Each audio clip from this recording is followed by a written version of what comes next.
नमस्कार। आज का हमारा प्रश्न है गुप्त कालीन कला का वर्णन कीजिए। उत्तर। गुप्त काल को भारतीय इतिहास का स्वर्ण काल कहा जाता है। इस समय कला के अनेक क्षेत्रों में उन्नति हुई। मुख्य रूप से धार्मिक मूर्तियों पर केंद्रित थी, जिसमें मंदिर, स्तूप और विहार शामिल थे। अजंता की गुफाओं में भित्ति चित्रों का भी विकास हुआ, जो धार्मिक और लौकिक विषयों को चिह्नित करते हैं। मूर्तिकला। गुप्त काल में मूर्ति निर्माण के क्षेत्र में मथुरा शैली का विकास हुआ। इस शैली में भगवान बुद्ध धर्मचक्र परिवर्तन वाली प्रतिमा बनी थी। मथुरा शैली को शुद्ध रूप से भारतीय शैली माना जाता है। शैव धर्म के अर्धनारीश्वर की प्रतिमा सबसे पहले यहीं बनी थी। सुल्तानगंज बिहार से प्राप्त 7.5 फीट की बुद्ध की एक प्रतिमा प्राप्त हुई है। यह प्रतिमा भी गुप्त काल की है। दूसरा है स्थापत्य कला।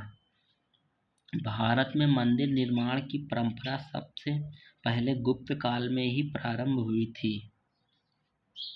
देवगढ़, जो कि यूपी में है। शिखर निर्माण का पहला उदाहरण देवगढ़ का सौतारा मंदिर माना जाता है।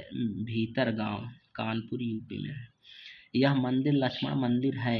यह ईंटों से बना पहला मंदिर है। स्तूपों का निर्माण जारी रहा। इसमें सारनाथ का धमेख स्तूप और राजगृह स्थित जरासंध की बैठक शामिल है।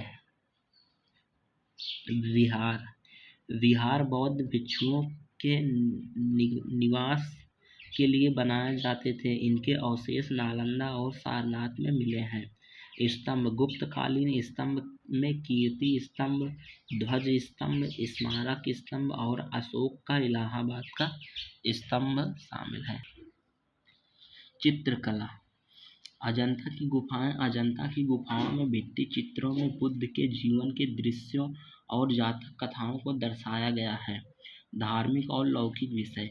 चित्रकला में धार्मिक और लौकिक दोनों विषयों को दर्शाया गया है, जिसमें उच्च तकनीक और सौंदर्य बोध का प्रदर्शन किया गया। प्रभाव। गुप्तकालीन चित्रकला ने भारत और दक्षिण पूर्व एशिया की कला परंपराओं को प्रभावित किया।